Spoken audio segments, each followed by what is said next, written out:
Kira-kira 343,400 orang telah menerima bantuan di seluruh negeri Sabah setakat Jumaat lalu, membabitkan peruntukan lebih 65 juta ringgit. Ketua Menterinya Datuk Seri Muhammad Shafie Apdal berkata, antara penerima bantuan berkenaan terdiri daripada golongan berpendapatan rendah B40, golongan penjaja dan peniaga kecil, pesakit COVID-19, petugas di barisan hadapan serta mereka yang dikategorikan sebagai masyarakat mudah terjejas.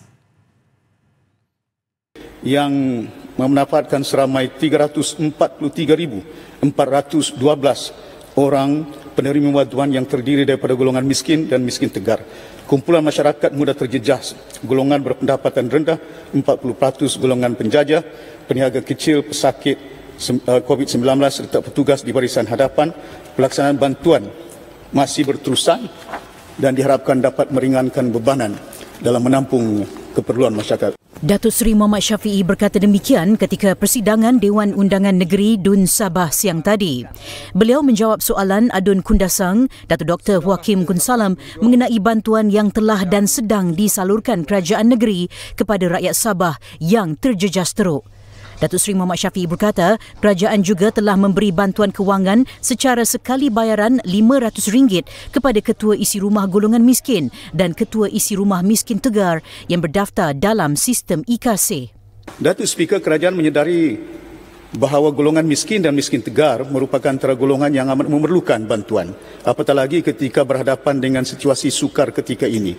Untuk itu, kerajaan negeri telah memperuntukkan sejumlah RM20 juta kepada 222,456 orang ketua isi rumah miskin dan 15,747 ketua isi rumah miskin tegar yang berdaftar dalam sistem IKASI.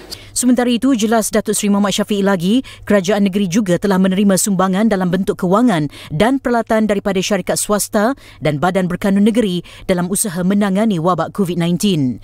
Setakat ini, hampir RM12 juta telah terkumpul dan diletakkan di bawah tabung Jawatankuasa Pengurusan Bantuan Bencana Negeri.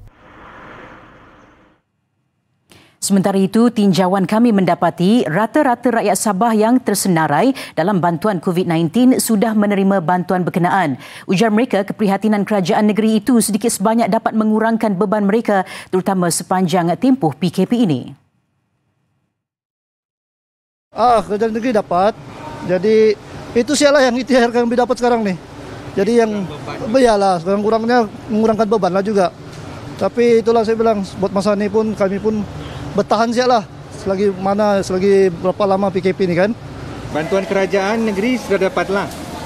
Sudah. Masuk akaun sudah. Iya. Masuk akaun lah sudah. Masuk akaun. Jadi apa kita punya harapan untuk kerajaan negeri ni? Ucapan untuk Ketua Menteri ni. Ucapan terima kasih banyak, tidak terhinggalah pasal dia sanggup juga bagi bantuan macam kami ini pacara kerjaan.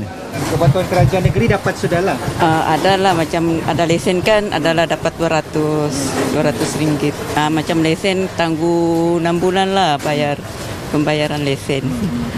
Adalah sekarang adalah sikit-sikit lah daripada tinggal di rumah. Saya Asrul Nizam Kadir, berita dalam dan luar negara, sukan, ekonomi dan gaya hidup semuanya kini dalam Bulletin TV3 dan pastikan anda subscribe YouTube Bulletin TV3.